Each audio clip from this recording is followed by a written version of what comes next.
आइए विद्यार्थियों, हम आज की वर्कशीट करते हैं। आज की वर्कशीट नंबर 36, यूरोप में राष्ट्रवाद का उदय। राज्य की दृश्य कल्पना।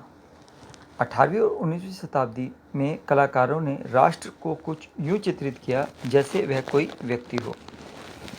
विद्यार्थियों, ये हम यूरोप में राष्ट्रवाद का उदय इसको पढ़ रहे हैं। तो इसमें जैसे कि ये इसमें बताया गया है कि 18वीं और 19वीं शताब्दी में कलाकारों ने राष्ट्र को यानी देश को कुछ यूँ चित्रित किया कि जैसे वह कोई व्यक्ति हो। हम जिस प्रकार अपने देश में भी देखते हैं, हम अपने देश को क्या बोलते हैं कि भाई मेरा देश महान है, भारत माता।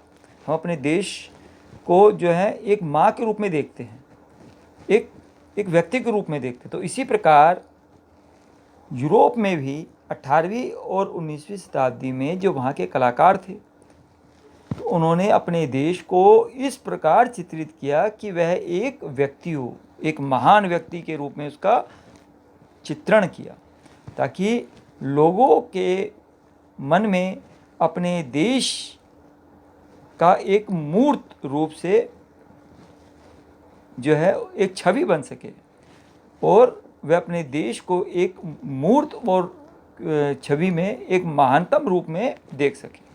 तो आगे चलते हैं। राष्ट्रों को नारी भेष में प्रस्तुत किया जाता था। जिस प्रकार हमारे देश में हम भारत माता की फ़ोटो देखते हैं, अपनी भारत माता का हम गुणगान करते हैं। अपनी भारत माता को अगर हम देखें तो उसको जो है मुकुट पहनाए हुए और जो है सिंह पर उसको जो है उस पर उसके पास उसके सिंह जो है खड़ा हुआ है या उस पर बैठी हुई है भारत माता, हाथ में तिरंगा झंडा है। इस प्रकार का ही कुछ जो चित्रण था वो यूरोप के राष्ट्रवाद के जो विचारक थे, कलाकार थे, उन्होंने भी अपने देश की आज़ादी की जो देवी थी उसको कुछ इस प्रकार दिखाया। फ्रांस में जो स्वतंत्रता की देवी थी उसका नाम उन्होंने रखा मारियान, और जो जर्मन में जो स्वतंत्रता की देवी थी वो जर्मेनिया के नाम से थी। तो राष्ट्र को व्यक्ति का जामा पहनाते हुए जिस नारी रूप को चुना गया वह असल जीवन में कोई खास महिला नहीं थी। हम पहले अपने भारत माता के उनको देखें तो क्या इस तरीके की कोई देवी है? नहीं। सिर्फ लोगों में एक अपना आज़ादी का जज्बा पैदा करने के लिए, राष्ट्रवाद का जज्बा पैदा करने के लिए, अपने देश के प्रति समर्पण की भावना, अपने देश के प्रति आदर की भावना जगाने के लिए, अपने देश के लिए मर मिटने के लिए इस तरीके के विचार जो हैं पैदा करने पड़ते हैं। तो उसके लिए क्या करते हैं कि इस तरीके के रूपक बनाए जाते हैं, इस प्रकार के प्रतीक बनाए जाते हैं, ताकि लोग उन प्रतीकों के सहारे अपने राष्ट्र के प्रति देश प्रेम की भावना अपने में ला सके। तो राष्ट्र को व्यक्ति का जामा पहनाते हुए जिस नारी रूप को चुना गया वह असल जीवन में कोई खास महिला नहीं थी। तो ये तो हम सभी जानते हैं कि असल में ऐसा कोई जो है पात्र था ही नहीं, ये तो बनाए गए। यह तो राष्ट्र के अमूर्त विचार को ठोस रूप प्रदान करने का प्रयास था। तो ये तो बनाए गए, ऐसा कोई जो है इस तरीके की कोई भी जो चीज़ थी वो विद्यमान पहले से थी ही नहीं, वो अस्तित्व में था ही नहीं। यानी नारी की छवि राष्ट्र का रूपक बन गई। फ्रांस में उसे लोकप्रिय ईसाई नाम मारियाना कहा गया, जिसने जन राष्ट्र के विचार को रेखांकित किया। इसी प्रकार जर्मन राष्ट्र का रूपक बन गई। जिस प्रकार हमारे देश में जो स्वतंत्रता की देवी है उसको हम भारत माता के रूप से जानते हैं, इसी प्रकार फ्रांस में जो स्वतंत्रता की देवी थी उसको नाम दिया गया मारियाना। मारियाना जो है उन्होंने अपनी जो भाषा में उसको क्या बोला? मारियाना। इसी प्रकार जर्मन के राष्ट्र के लोगों ने अपनी स्वतंत्रता आज़ादी की देवी को जो है क्या नाम दिया? जर्मेनिया। तो इस चीज़ को हमें याद रखना चाहिए। अब आगे चलते हैं। फ्रैंकफर्ट संसद। जर्मन इलाके में बड़ी संख्या में राजनीतिक संगठनों ने फ्रैंकफर्ट शहर में मिलकर एक सर्व जर्मन नेशनल असेंबली के पक्ष में मतदान का फैसला किया। 18 मई 1848 को 831 निर्वाचित प्रतिनिधियों ने एक सजे धजे जुलूस में जाकर फ्रैंकफर्ट संसद में अपना स्थान ग्रहण किया। यह संसद सेंट पॉल चर्च में आयोजित हुई थी। उन्होंने एक राष्ट्र के लिए एक संविधान का प्रारूप तैयार किया गया। फ्रैंकफर्ट संसद में ये जो 18 मई 1848 को जो हुई थी, और उसमें जो चुने हुए जो प्रतिनिधि थे उनकी संख्या थी 831। ये लोग कहाँ पर एकत्र हुए? फ्रैंकफर्ट की संसद में।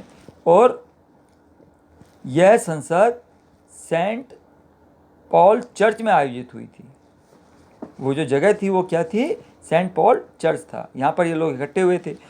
और इन लोगों ने यहाँ पर क्या हुआ कि उन्होंने एक अपने देश, जो उनका देश था जर्मन राष्ट्र, अपने जर्मन राष्ट्र के लिए एक संविधान, भाई उनके देश का संविधान कैसा होना चाहिए, उसका क्या प्रारूप होना चाहिए, तो उसके लिए वो लोग इकट्ठे हुए थे। उस प्रारूप को तैयार करने के लिए 18 मई 1848 को 831 जो चुने हुए प्रतिनिधि थे वे लोग सेंट पॉल चर्च में अपने देश, जो उनका देश था जर्मन, उसमें कैसा संविधान होना चाहिए, उसका कैसा प्रारूप होना चाहिए, उसका कैसा रूप होना चाहिए, उसके लिए वे उसको बनाने के लिए वे लोग वहाँ पर इकट्ठे हुए थे।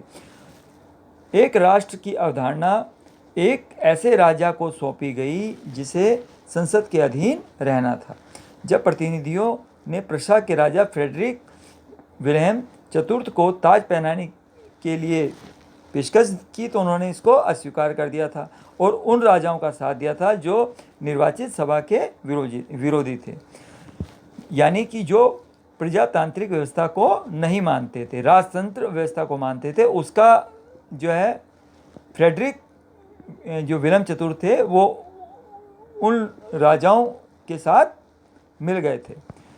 जबकि ये जो लोग थे, इन लोगों ने इनको अपना राजा चुनना चाहा था और इनको जो है जर्मन के राजा के रूप में इनको देखना चाहा था, लेकिन इन्होंने मना कर दिया था और वो जो दूसरे राजा थे जो इस व्यवस्था को नहीं चाहते थे उनके साथ मिल गए थे।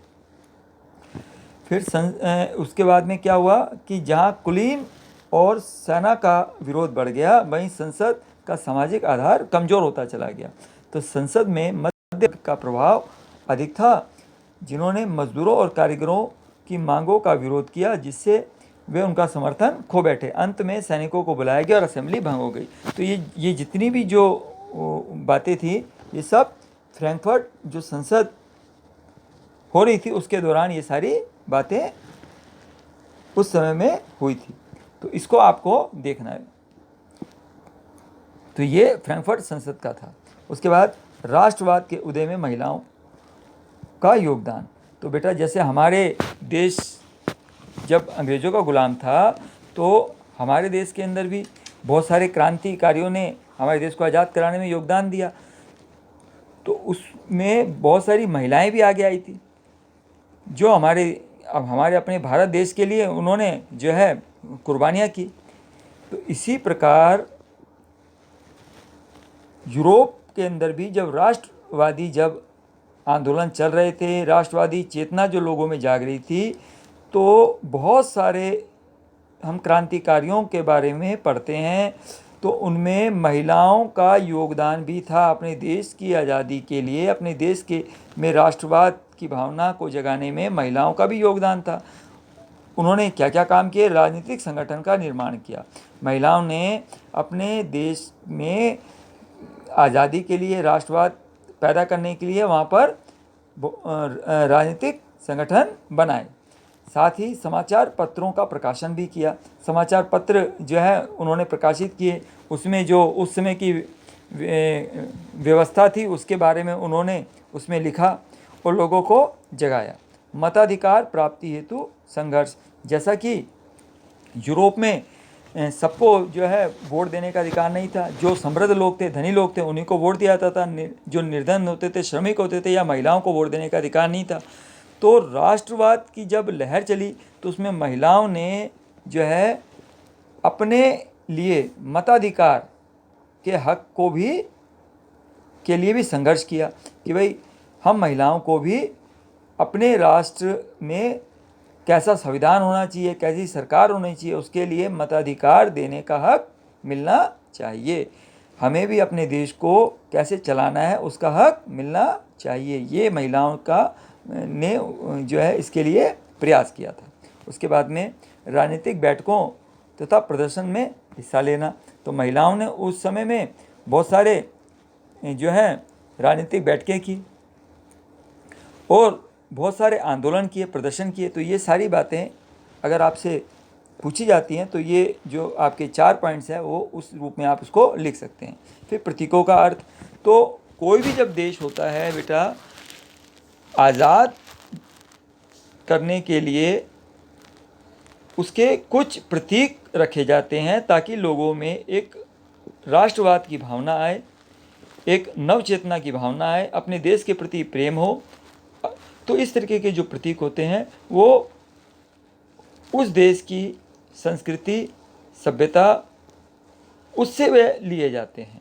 तो जैसे कि हमारे देश के अंदर सत्यमेव जयते एक क्या है, एक प्रतीक है ना। इसी प्रकार हमारे यहाँ 4 शेरों वाला एक वो है प्रतीक है जिसको हम जो है विजय स्तंभ जिसको हम लोग बोलते हैं, वंदे मातरम, इंकलाब जिंदाबाद।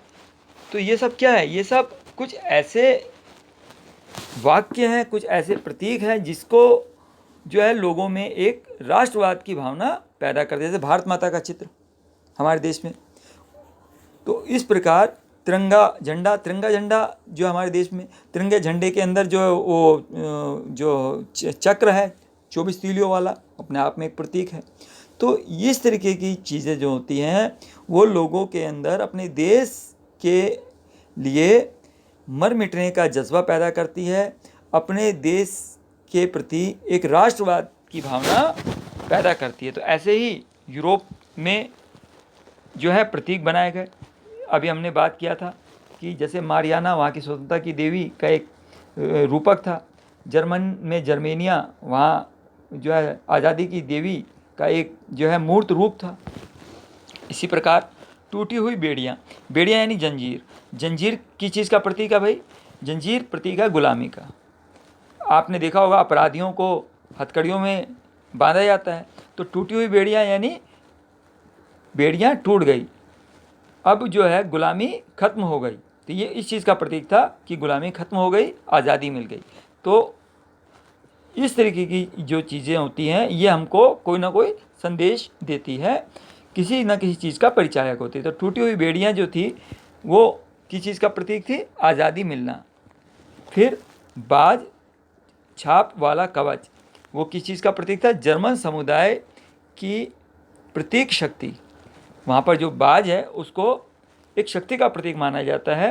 तो वो बाज वाला जो कवच था वो जर्मन समुदाय की शक्ति प्रतीक के रूप में था। बलूत पत्तियों का मुकुट, बलूत वहाँ पर जो है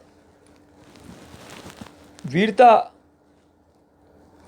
को प्रदर्शित करता है। वीरता का प्रतीक जो है वो बलूत की पत्तियों को वहाँ पर के रूप में देखा जाता है। इसी प्रकार तलवार मुकाबले की तैयारी इसका प्रतीक था। तलवार पर लिपटी जैतून की डाली ये शांति की चाह। फिर काला, लाल और सुनहरा तिरंगा ये उदारवादी राष्ट्रवादियों का झंडा था।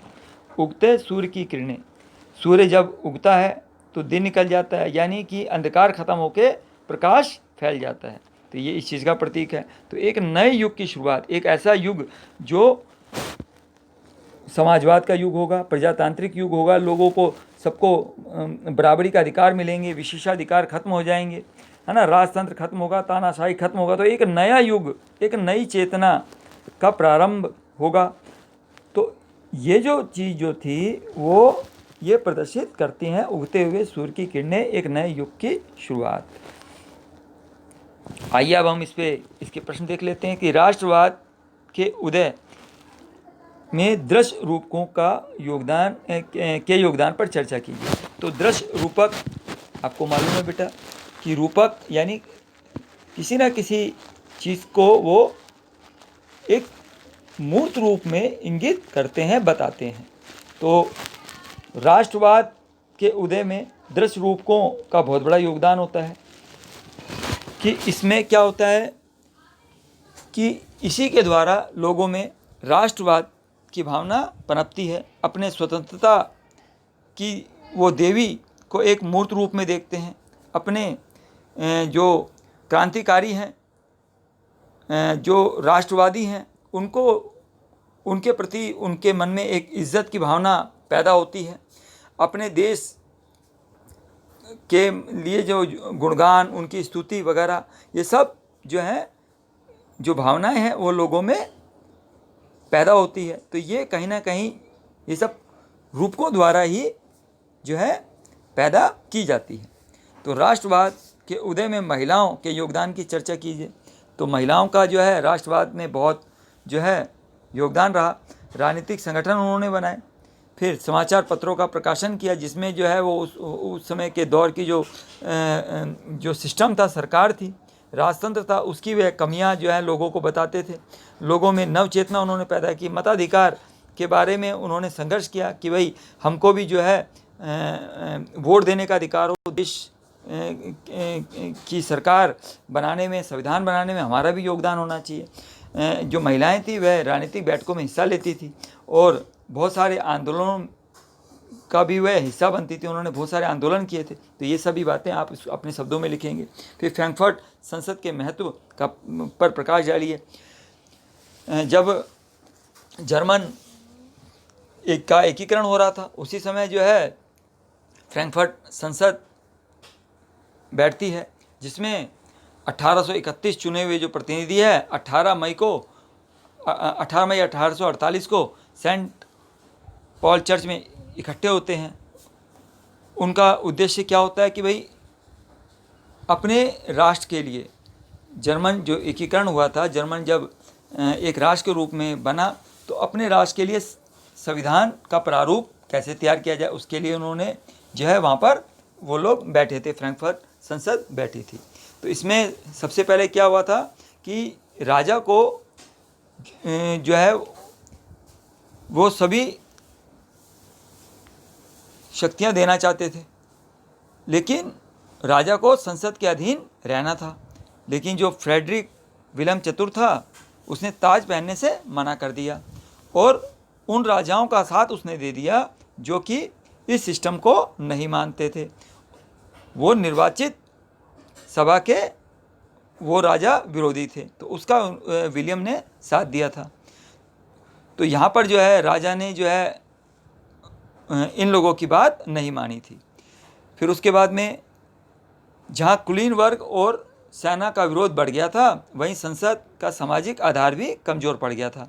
फिर संसद में मध्यम वर्ग का प्रभाव बहुत अधिक था, जिन्होंने मजदूर और कारीगरों की मांग का विरोध किया, जिससे वे उनका समर्थन खो बैठे थे। अंत में सैनिकों को बुला करके असेंबली को भंग कर दिया गया था। इसके बाद में अंतिम प्रश्न है, विभिन्न प्रतीक चिन्हों का क्या महत्व है। विभिन्न प्रतीक और चिन्हों का जो महत्व है, ये उस देश के नागरिकों के अंदर अपने देश के प्रति समर्पण, अपने देश के प्रति राष्ट्रवाद की भावना प्रबल करने में एक अहम योगदान पैदा करते हैं। जैसे कि आप ये जितने भी प्रतीक हैं, ये देखिए, आप देख रहे हैं ये प्रतीक, तो इन प्रतीकों का कोई ना कोई जो है अर्थ है। इसी अर्थ के सहारे लोग इन प्रतीकों को जानते हैं और उनके अंदर अपने देश के प्रति मर मिटने का जज्बा पैदा होता है, अपने देश के प्रति कुछ कर गुजरने का जज्बा पैदा होता है, राष्ट्रवाद की भावना उनमें जो है पैदा होती है। जिस प्रकार हमारे देश के अंदर भी बहुत सारे प्रतीक हैं। अगर हम देखें तो हमारे देश का जो राष्ट्रीय झंडा है, तो अपने आप में वह क्या है, सिर्फ एक कागज़ का कपड़े का एक टुकड़ा मात्र है, लेकिन उसमें जो सबसे ऊपर केसरिया रंग है वो किस चीज़ का प्रतीक है? बलिदान का प्रतीक है। बीच में जो सफ़ेद रंग है वो किस चीज़ का प्रतीक है? शांति का प्रतीक है। और नीचे हरा रंग वो किस चीज़ का प्रतीक है? समृद्धि का प्रतीक है। बीच में जो नीले रंग का चक्र है जिसमें 24 तीलियां हैं, वो चक्र जो है वो आगे बढ़ने का प्रतीक है, विकास का प्रतीक है। तो इस तरीके के जो प्रतीक होते हैं वो लोगों को कोई ना कोई संदेश देते हैं, लोगों को कोई ना कोई जो है बात बताते हैं, देश से संबंधित वह सारी चीज़ें होती हैं। तो इसी प्रकार यूरोप में भी जो प्रतीक बनाए गए उसका भी अपने आप में बहुत सारे महत्व थे। जैसे टूटी हुई बेड़ियाँ, आज़ादी मिलना, इतने समय तक जो लोग गुलामी का जीवन जी रहे थे, तो टूटी हुई बेड़ियाँ उनको बता देती थी अब हमें आज़ादी मिल गई है। इसी प्रकार उगते हुए सूर्य की किरणें, एक नए युग की शुरुआत। तो ये सारी चीज़ें अपने आप में एक संदेश देती हैं, लोगों में एक जागरण की भावना पैदा करती है। तो ये बेटा आज की वर्कशीट थी और अब हम कल फिर एक नई वर्कशीट के साथ मिलते हैं। Okay, bye.